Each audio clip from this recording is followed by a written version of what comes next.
Yeah, g'day YouTubers. Tinker O'Toole again here with another video. While we were on the subject the other day, we made a video of some of the light bars, and currently I thought that this was the lightest bar in the world. For a 20-inch bar, it comes in at 900, there it is there, 922 grams. Now, if you do further research, would you believe, and we'll put a picture up, Stihl have developed a carbon fibre bar. So you're going to have steel rails and you'll find out that it's impregnated. You'll have a combination of steel and carbon fibre. So I'll imagine that if you look at the picture, it'll be just a combination of that, steel and carbon fibre. Now, this Stihl light bar, down the bottom, the light 06, they call it light 06 because it's laminated, is a 25-inch bar and it weighs 1,365 grams. Now, if you had a solid bar, it's going to be much heavier. The carbon fibre bar is a 25-inch bar, 63 centimetre, and it comes in at 780 grams.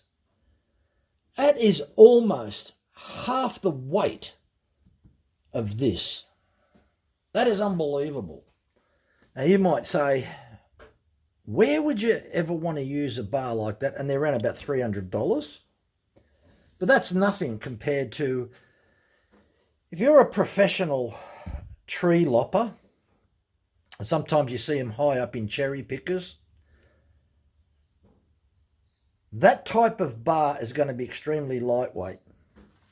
There's a lot of saws coming out on the market from Stihl, battery. And they've got three modes, eco mode and another one for high power, which is going to drain it much quicker, but it'll cut through. They are really developing a lot of these battery saws.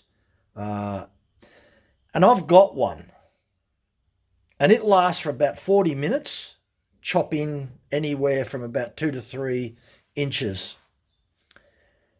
And it's not the most expensive one, but I can tell you what, it is absolutely fantastic to use for camping, use it around the house.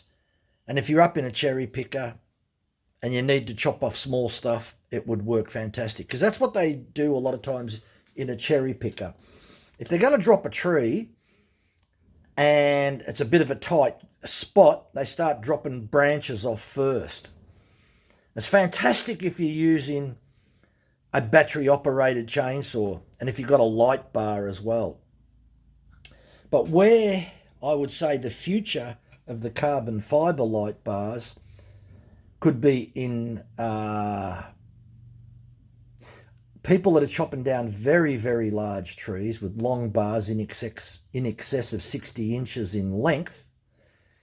To have a carbon fibre bar that could weigh almost half as much as a standard bar would be a huge advantage in manipulating that saw and moving it around. Now, carbon fibre, the biggest problem with it is it's extremely strong, but it can splinter. And probably the worst thing that can happen to carbon fibre, if the epoxy resin starts to break down through mechanical damage, then you can find out that the damage to the carbon fibre can deteriorate. As long as the carbon fibre is intact and it's not splintering at the edges, it's usually pretty good. So the information, the slides that I've just shown you, I don't have much information on the carbon fibre. I think it's probably still in the testing phase.